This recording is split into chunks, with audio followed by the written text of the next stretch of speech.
Hello everyone, welcome to RPSC study hub. RAS means question answer की series में आज हम बात करेंगे सीरीज़ 90 के बारे में, जिसमें हम इथिक्स यानी पेपर सेकंड के नीति शास्त्र विषय के 100 वर्ड्स के प्रश्नों को उनके उत्तर सहित डिस्कस करेंगे। साथ ही इसमें हम एक केस स्टडी भी देखेंगे, क्योंकि केस स्टडी का प्रश्न भी पूछा जाता है।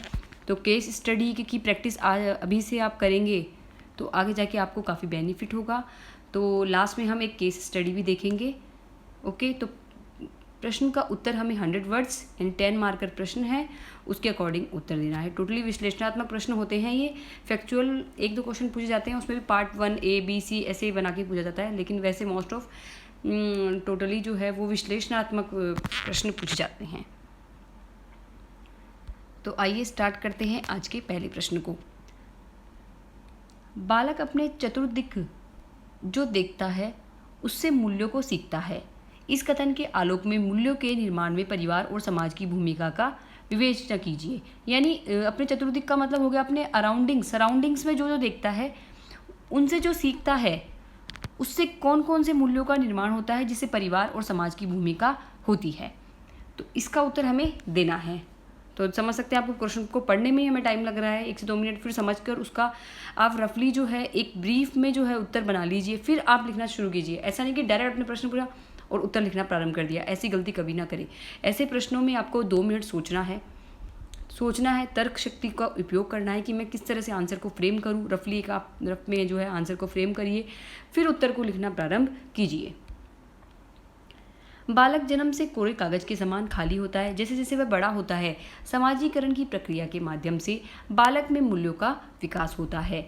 मूल्यों के विकास में परिवार और समाज की सर्वाधिक महत्वपूर्ण भूमिका होती है। अब परिवार की भूमिका का मतलब ये हो गया, परिवार में बालक अलग अलग सदस्यों से अलग अलग मूल्य सीखता ही है, ऑब्वियस सी बात है। तो अब देखिए, इसके लिए आप इस तरह से बनाइए, आप एक सारणी टाइप में बनाइए, ऐसे आपको दिख रही स्क्रीन पे। इसमें दादा दादी से क्या मूल्य सीखता है, यानी बुजुर्ग व्यक्तियों से क्या, दादा दादी हो सकते हैं, ठीक है, दादा दादी के भाई वगैरह कोई होता है, तो अगर जॉइंट फैमिली में रहते हैं तो वो सब, तो मतलब बुजुर्ग लोगों से क्या क्या सीख सकते हैं। कहानियों के माध्यम से मूल्य विकसित, दया, करुणा, सहानुभूति, क्योंकि कहानियाँ सुनाते हैं बुजुर्ग लोग। घटनाओं को व्यापक दृष्टिकोण से देखना, कोई भी घटना है उसको व्यापक दृष्टिकोण से सीखना, प्लस में एक अनुभव अपने साथ वो साझा करते हैं जिसका उपयोग हम भविष्य में कर सकते हैं। भौतिकवाद की क्या क्या सीमाएं हैं, क्योंकि वो विलासिता का पूर्ण जीवन जो है, जो आज की पीढ़ी जी रही है, उसमें वो कहीं ना कहीं संयमित जीवन जीने के लिए प्रेरणा देते हैं। तो भौतिकवाद की सीमाएं भी उनसे एक बालक सीखता है, बुजुर्गों से। उसके बाद हम देखें माता से तो वो सीखता ही है ममता, करुणा, सहानुभूति, दया, निस्वार्थ प्रेम, बड़ों का सम्मान करना, सबका ख्याल रखना, उत्तरदायित्व निभाना, नैतिक बाध्यताओं का पालन करना, ठीक है, और घर को संवारना, उसको मैनेज करना, एक घर को प्रबंधन करना पूरा हर तरीके से, तो वो सब इसी से सीखता है, माता से। पिता से क्या सीखता है एक बालक, अनुशासन सीखता है, कर्तव्य पालन सीखता है, धैर्य, निर्भर लोगों की सुरक्षा करना, त्याग, बलिदान, कठोरता इत्यादि। क्योंकि पिता का जो अगर हम देखें मेन गुण त्याग, बलिदान, धैर्य, कर्तव्य पालन, अनुशासन, ये सब देखे जाते हैं, तो वो बालक में कहीं ना कहीं उत्पन्न हो जाते हैं अगर बालक उनको ऑब्जर्व करता है तो। भाई बहन से सीखता है वो प्रतिस्पर्धा, सकारात्मक प्रतिस्पर्धा, आत्मविश्वास, स्वास्थ्य, प्रतियोगिता, जागरूकता, उत्साह, मेहनत इत्यादि। ये सभी भाई बहन से वो सीखता है। इसके अतिरिक्त रूढ़िवादी परिवार होने पर बालक जातिवाद, लिंग भेद, छुआछूत, अंधविश्वास आदि नकारात्मक मूल्य भी सीखता है। ऊपर जो हमने बात करी वो सारे क्या है, सकारात्मक मूल्य है। लेकिन अगर परिवार क्या है, रूढ़िवादी है या फिर पिछड़ा हुआ है, या उसकी सोच जो है वो संकीर्ण है, तो बालक उससे जातिवाद सीख सकता है, भेदभाव सीख सकता है, लिंग भेद, छुआछूत, दंगा, अंधविश्वास जैसे मूल्य भी, नकारात्मक मूल्य भी सीख सकता है। अब हम देखें समाज की भूमिका देखें तो व्यापक अर्थ में समाज का आशय क्या है, मीडिया, सिविल सोसाइटी, विद्यालय, गैर सरकारी संगठन, राजनीति, धर्म, संस्कृति आदि से है, जिनसे बच्चों का सम्मान होता है तथा वह समाज से सकारात्मक व नकारात्मक दोनों प्रकार के मूल्य सीखता है। समाज का आशय क्या हो गया? मीडिया भी हो गई, उसमें सिविल सोसाइटी हो गई, एनजीओ हो गई यानी गैर सरकारी संगठन हो गई, विद्यालय हो गई, राजनीति हो गई, धर्म संस्कृति हो गई, या और भी कोई संगठन हो गया जिनसे बच्चे का सम्मान होता है और वह समाज से सकारात्मक और नकारात्मक दोनों तरह के मूल्य सीखता है। ऐसा नहीं कि सकारात्मक ही सीखता है, नकारात्मक भी सीखता है। तो अब उसका भी फिर से हम अपन ने एक और सारणी बना ली सकारात्मक और नकारात्मक की। सकारात्मक में हम लिखेंगे भारतत्व, सह अस्तित्व, सहयोग, आपसी सम्मान, लोकतंत्र, धार्मिकता, कर्तव्य भावना, प्रकृति का सम्मान, ये सभी उससे सीखता है। क्या क्या सीख गया सकारात्मक में? भाईचारा यानी भारतत्व, सह अस्तित्व, सहयोग की भावना, करुणा की भावना, आपसी सम्मान, आपसी सहयोग, लोकतंत्र, धार्मिकता, कर्तव्य की भावना, प्रकृति का सम्मान करना। जबकि नकारात्मक में जातिवाद, सांप्रदायिकता, क्षेत्रवाद, असमानता, कुप्रथाएं, भ्रष्टाचार, पुरुष प्रधानता, भाषावाद, कुरीतियों के प्रति सहिष्णुता आदि सीखता है। बालक के मूल्यों के विकास में परिवार व समाज की भूमिका के संबंध में पूर्व राष्ट्रपति अब्दुल कलाम की निम्न पंक्ति उल्लेखनीय है। यदि किसी देश को भ्रष्टाचार मुक्त होना है और सुंदर दिमागों का देश बनना है तो मुझे दृढ़ता से लगता है कि 3 प्रमुख सामाजिक सदस्य हैं जो बदलाव ला सकते हैं। वे हैं माता पिता और शिक्षक। ओके, माता पिता और शिक्षक। तो दोबारा से देखें कि बालक के मूल्य में परिवार के और समाज की सभी का जो है वो योगदान होता है विकास में। अब्दुल कलाम जी की पंक्तियाँ, यदि किसी देश को भ्रष्टाचार मुक्त होना है और सुंदर दिमागों वाला देश बनाना है तो फिर 3 प्रमुख सामाजिक सदस्य कौन से हो सकते हैं? वो है माता पिता और शिक्षक। ये तीनों ही जो है वो बदलाव ला सकते हैं। तो इस तरह से हमने ये प्रश्न देखा। इसका उत्तर आप और बेहतर तरीके से लिख सकते हैं। ठीक है, अब हम चलते हैं नेक्स्ट प्रश्न पर। नेक्स्ट प्रश्न है हमारा, भगवत गीता प्रशासन के नैतिक द्वंद्वों का निराकरण करने में एक नैतिक मार्गदर्शिका है। इस कथन का मूल्यांकन कीजिए। भगवत गीता क्या है? प्रशासनिक नैतिक द्वंद्व है, उनका निराकरण करने के लिए एक नैतिक मार्गदर्शिका है। इस कथन का क्या करना है? यहाँ पर मूल्यांकन हमको करना है। जिस प्रकार भगवान श्री कृष्ण द्वारा गीता के उपदेश के माध्यम से युद्ध भूमि कुरुक्षेत्र में संशयग्रस्त अर्जुन के संदेहों का निवारण किया था, उसी प्रकार भगवत गीता क्या करती है? प्रशासन के नैतिक द्वंद्वों का निवारण करने में एक नैतिक मार्गदर्शिका का कार्य करती है। सिर्फ आपको जो अर्जुन से तुलना जो है सिर्फ एक लाइन में करनी है। ऐसा नहीं कि आप लंबा चौड़ा लिख रहे हैं। कई मैंने आंसर देखे हैं कई लोगों के मैंने, तो उस आंसर में लोग क्या है अर्जुन का ज़्यादा ही उल्लेख कर देते हैं। आपको ऐसा नहीं करना है। प्रश्न जो पूछा है उसके अकॉर्डिंग उत्तर देना है। क्या करना है? प्रशासन में पूछ रहा है तो बस एक लाइन से आप अर्जुन का जो संदेह था उससे तुलना कर सकते हैं आप प्रशासन की, बस खत्म। वहीं पर आपको खत्म कर देना है। फिर टू द पॉइंट आपको आंसर देना है। अब प्रशासन में अगर हम द्वंद्व देखें तो क्या क्या द्वंद्व उत्पन्न है? सिद्धांत वर्सेस आत्मरक्षा।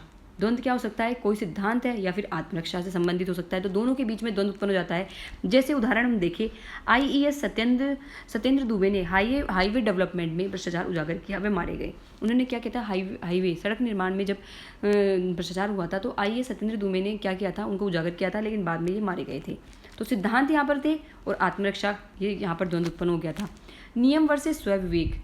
नियम वर्सेस स्वविवेक यानी नियम क्या है और स्वविवेक का कहाँ प्रयोग करें वो भी हो जाता है। तो उदाहरण हम देखें तो नियम बिना कागजात के पीडीएस राशन नहीं। बिना नियम कैसे कहता है कि बिना कागजात के पीडीएस जो है राशन, पब्लिक डिस्ट्रीब्यूशन सिस्टम में राशन नहीं मिलेगा। स्वविवेक कहता है कि भूख से मरते व्यक्ति को बिना कागजात राशन देना। स्वविवेक ये कह रहा है कि अगर कोई व्यक्ति भूख से मर रहा है, उसको राशन की जरूरत है, तो वहाँ पर कागजात को नेगलेक्ट करके, नियम को नेगलेक्ट करके जो है बिना कागजात के राशन देना होगा। तो यहाँ पर नियम और स्वविवेक कहीं ना कहीं काम करता है। अब हम देखें राष्ट्रहित वर्सेस मानवता। राष्ट्रहित और मानवता में द्वंद्व उत्पन्न होता है, तो कैसे? उदाहरण देखते हैं। आतंकी को 3rd डिग्री टॉर्चर करके सूचना प्राप्त करना। राष्ट्रहित में क्या है कि एक आतंकवादी है, ठीक है, उसने आतंकी गतिविधियां की है, तो उसको अब राष्ट्रहित के तौर पर उसको 3rd डिग्री टॉर्चर देके, ठीक है, वहाँ पर उसको सूचना प्राप्त करना। लेकिन एक और है कि मानवता की भी ध्यान रखना कि उसको इतना टॉर्चर नहीं करना कि उसके बॉडी को या उसके शारीरिक उसको कोई नुकसान हो, मानसिक उसको नुकसान हो। इतना ही टॉर्चर करना कि राष्ट्रहित के लिए उसको जो जितनी भी खुफिया जानकारी है वो उगला सके हम। द्वंद्व निवारण हेतु गीता के प्रमुख सिद्धांत। अब जितने भी गीता के सिद्धांत हैं हम उनको यहाँ पर रिलेट करने वाले हैं। प्रशासन में द्वंद्व को किस तरह से समाधान करेगा? तो सबसे पहला हमारा इंपॉर्टेंट सिद्धांत है निष्काम कर्मयोग सिद्धांत। प्रशासक को अपने पदीय कर्तव्यों का निर्वहन बिना फल की कामना व कर्तव्य के अहंकार के करना चाहिए। प्रशासन को क्या करना चाहिए? जितने भी पदीय कर्तव्य हैं उनका फल की आसक्ति के बिना, यानी फल की कामना कि हम जो कार्य कर रहे हैं उसका हमें फल मिलेगा, उसके बिना और कर्तव्य के अहंकार के बिना हमें करना चाहिए। ठीक है, यानी ना तो कोई फल की कामना हो और ना ही कोई कर्तव्य का कोई अहंकार हो, इसके बिना हमें निष्काम कर्म करना चाहिए। फिर दूसरा आ जाता है लोक संग्रह। लोक संग्रह ये है कि प्रशासक के समस्त कर्म सामाजिक उत्थान सर्व कल्याण पर केंद्रित होंगे। आवश्यक वस्तुओं का संग्रह भी नहीं होगा, साथ ही क्या होगा, अनावश्यक वस्तुओं का संग्रह नहीं होगा। जितना आवश्यकता हो उतना ही करें, बाकी जो है जितना भी सर्व कल्याण में हम कार्य करें, समस्त कर्म जो है हमारे सामाजिक उत्थान में ही समर्पण हो। कर्म की कुशलता, योग कर्मशु कौशलम। प्रशासकों को कार्य कुशलता व प्रभावपूर्ण तरीके से करना चाहिए, यानी कर्मों में कुशलता, अपने कार्यों में कुशलता प्रभावपूर्ण तरीके से की जानी चाहिए। योग कर्मशु कौशलम, जैसा कि बताया गया है।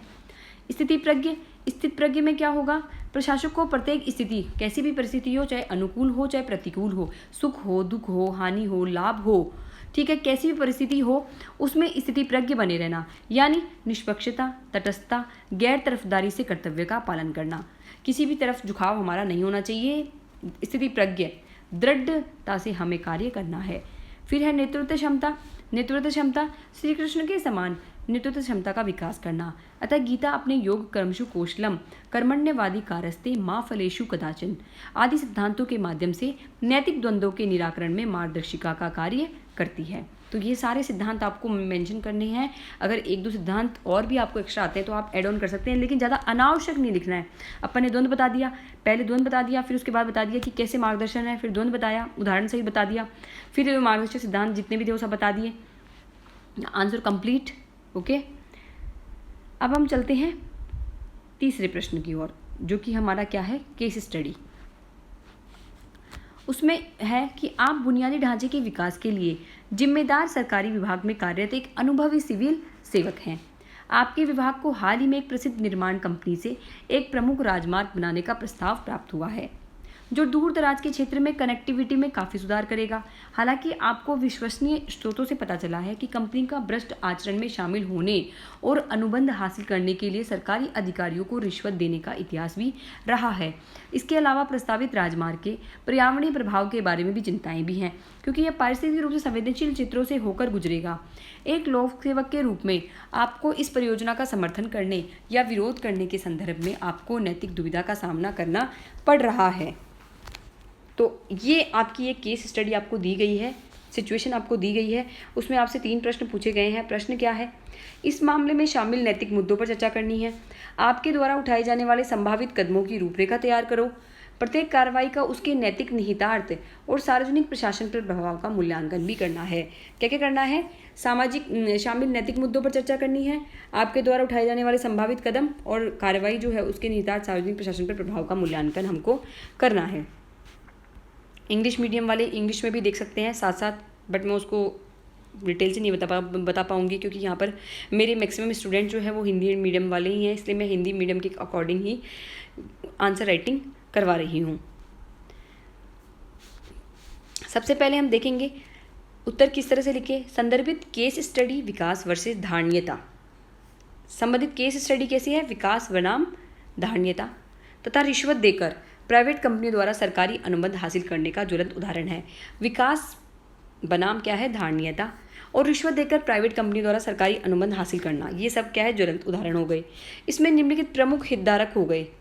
प्रमुख हितधारक कौन कौन होंगे, एक तो मैं स्वयं, निर्माण कंपनी हो गई, कनेक्टिविटी के लाभार्थी दूर दराज के जो लोग हैं वो भी हो गए, पर्यावरण क्योंकि पारिस्थितिक रूप से संवेदनशील क्षेत्र है, और रिश्वत के लाभार्थी। तो 5 जो है वो हितधारक हो गए। एक तो मैं स्वयं खुद, निर्माण कंपनी खुद, और कनेक्टिविटी से जो लाभार्थी के जो लोग होंगे वो, पर्यावरण क्योंकि पारिस्थितिक रूप से संवेदनशील क्षेत्र है, रिश्वत के लाभार्थी, ये सभी हितधारक हो गए। अब पहला प्रश्न देखते हैं हम। पहला प्रश्न हमारा था, इस मामले में शामिल नैतिक मुद्दों पर चर्चा करें। तो नैतिक मुद्दों पर चर्चा करें। इस मामले में शामिल प्रमुख नैतिक मुद्दे क्या है, रिश्वत के रूप में भ्रष्टाचार निवारण अधिनियम 1988 का यहाँ पर क्या हुआ है, उल्लंघन। जब भी नैतिक मुद्दे पूछता है तो या तो कोई आर्टिकल का उल्लेख करें हमारे संविधान का, या फिर कोई भी अधिनियम का उल्लेख आप जरूर करें। रिश्वत के रूप में भ्रष्टाचार निवारण अधिनियम 1988 का उल्लंघन, राजमार्ग के पर्यावरणीय प्रभाव, अतः संविधान के अनुच्छेद 48A का उल्लंघन, दूर दराज की क्षेत्र की कनेक्टिविटी व संभावित पर्यावरणीय क्षति के बीच संतुलन बनाने का मुद्दा। तो ये तीनों ही मुद्दे जो हैं वो इसमें शामिल हैं। दूसरा प्रश्न है आपके द्वारा उठाए जाने वाले संभावित कदम। अब हमारे द्वारा उठाए जाने वाले संभावित कदम क्या हो सकते हैं? राजमार्ग निर्माण की पारदर्शी प्रक्रिया निर्धारित करना व अन्य कंपनियों को भी उक्त राजमार्ग निर्माण हेतु आमंत्रित करना। यानी राजमार्ग निर्माण की प्रक्रिया कैसी हो? पारदर्शी हो, उसमें किसी भी तरीके का भ्रष्टाचार ना हो, उस प्रक्रिया को क्या करना है? निर्धारित करना है। और भी कंपनियां हैं जो इसमें इंटरेस्टेड हैं राजमार्ग निर्माण हेतु, उनको क्या करना? आमंत्रित करना।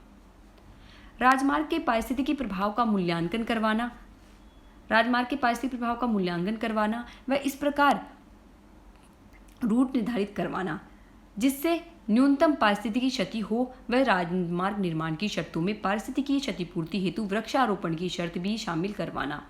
क्या हो गया? दूसरा पॉइंट देखिए, एक तो क्या करना? पारिस्थितिकी प्रभाव है उसका मूल्यांकन करवाना और इस प्रकार का रूट निर्धारित करवाना जिससे कि पारिस्थितिकी जो क्षति है, पारिस्थितिकी हानि जो है वो न्यूनतम हो या बिल्कुल भी ना हो। वह राजमार्ग निर्माण की शर्तों में पारिस्थितिकी क्षतिपूर्ति में वृक्षारोपण को भी शामिल करवाना कि वृक्षारोपण, इतने वृक्षारोपण हम करेंगे। न्यूनतम बोलिता कंपनी को कार्य आवंटित करना व कार्य के दौरान प्रभावी मॉनिटरिंग द्वारा कार्य की गुणवत्ता व पर्यावरण की सुरक्षा सुनिश्चित करना। न्यूनतम बोलिता वाली कंपनी को कार्य आवंटित कर देंगे, फिर कार्य के दौरान भी हम क्या करेंगे? प्रभावी मॉनिटरिंग करेंगे, कार्य की गुणवत्ता में कोई कमी ना हो, पर्यावरण की सुरक्षा भी सुनिश्चित हो, इसकी समय समय पर मॉनिटरिंग की जाए। ये हो गया। तीसरा प्रश्न हमारा ये था, प्रत्येक कार्रवाई का उसके नैतिक निहितार्थ और सार्वजनिक प्रशासन पर प्रभाव का मूल्यांकन करना है। यानी प्रत्येक कार्रवाई का उसका नैतिक निहितार्थ क्या था और सार्वजनिक प्रशासन का प्रभाव इस पर क्या था, वो सारा हमें इसमें बताना है। तो उत्तर कैसे लिखेंगे? पारदर्शी प्रक्रिया निर्धारित करने से रिश्वत के रूप में भ्रष्टाचार की संभावना समाप्त होगी जो नैतिक दृष्टि से सही होगा। साथ ही प्रशासन भी पारदर्शी, मितव्ययी व अधिक कुशल होगा। पारदर्शी प्रक्रिया निर्धारित करने से क्या होगा? रिश्वत के रूप में भ्रष्टाचार की संभावना बिल्कुल समाप्त हो जाएगी। ओके, जो नैतिक दृष्टि से क्या होगा? सही होगा। और प्रशासन भी पारदर्शी व मितव्ययी और अधिक कुशल बन पाएगा। पारिस्थितिकी प्रभाव मूल्यांकन से पर्यावरणीय क्षति को न्यूनतम करने में मदद मिलेगी। वृक्षारोपण के माध्यम से अनुच्छेद 48 का अनुपालन सुनिश्चित होगा जो पर्यावरण नैतिकता का पालन भी करेगा। पारिस्थितिकी प्रभाव मूल्यांकन से क्या होगा? पर्यावरणीय क्षति को न्यूनतम करने में मदद मिलेगी और वृक्षारोपण के माध्यम से अनुच्छेद 48 का भी अनुपालन सुनिश्चित होगा। कार्य आवंटन के बाद भी प्रभावी मॉनिटरिंग से कार्य की गुणवत्ता व पर्यावरण का संरक्षण सुनिश्चित होगा। इस प्रकार विकास व धारणीयता से संतुलित स्थापित होगा। साथ ही पारदर्शिता सुनिश्चित करके रिश्वत व भ्रष्टाचार की संभावना पर भी लगाम कस पाएगी। तो इस तरह से हमने जो है आज ये इथिक्स के प्रश्नों को डिस्कस करा है, जिसमें हमने केस स्टडी भी ली है। केस स्टडी को लेकर काफ़ी अभ्यर्थियों में ऐसे रहता है कि किस तरह से लिखी जाए, कैसे लिखूं मैं, तो उसी के लिए जो है मैं ये सीरीज़ लेकर आई हूँ। उसमें हम केस स्टडी भी डिस्कस करते हैं। प्रीवियस जो वीडियो थे उनमें भी अपन ने एक केस स्टडी जो है देखी थी, आज भी अपन ने एक और केस स्टडी देखी है। तो आप इनका प्रैक्टिस करिए, ज़्यादा से ज़्यादा प्रैक्टिस करिए। अभी आपके पास मेंस के लिए टाइम है, तैयारी के लिए आप 1 से 1.5 महीना मेंस की तैयारी को दे सकते हैं। तो पढ़ते रहिए।